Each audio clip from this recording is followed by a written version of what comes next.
Hello, welcome back. Today I will be showcasing sPrinter, which is a printer system that has modular printers that can fit in a rack.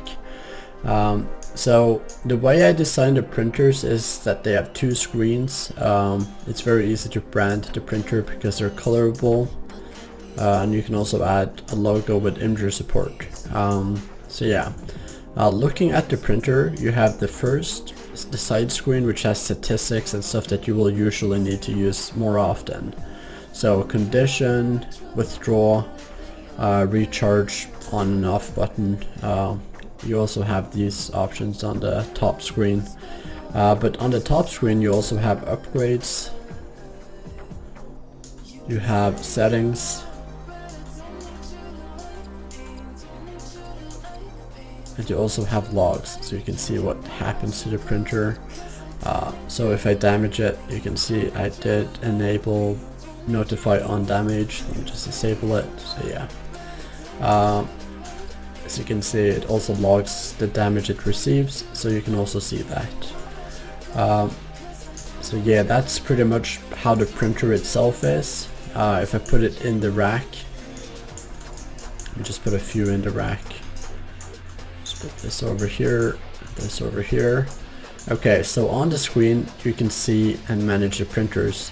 As you can see, you can eject them, and you know, it looks pretty good in my opinion. So you can see, you can check the logs, and the stuff that was on the top screen you can check in the rack, and you also have options to manage each printer separately and also together here. For example, you can repair all the printers at once. So let's just damage all of them.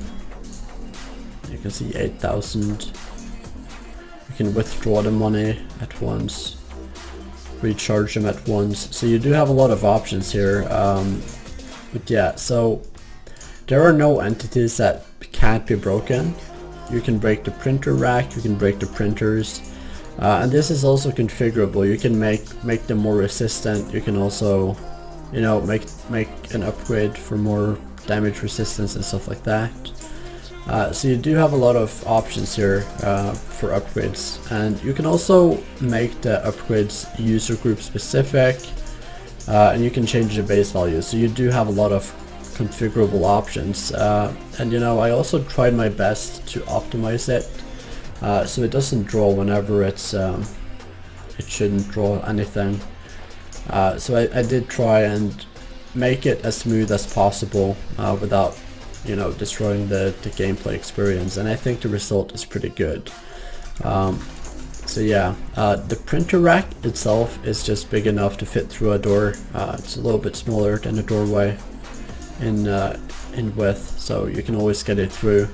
But it also solves the problem with not being able to take printers out of the printer racks that are out there and are commonly used. And you also don't need to use a small printer, which is better for server performance, because whenever you put these in the rack, they don't have collision or, you know, physics anymore, so it's more optimized to have them in the rack, and it makes sense to have them in the rack most of the time as well. So you know, it is a better alternative to most printers out there for server performance as well, even though it looks a bit excessive compared to other printer systems.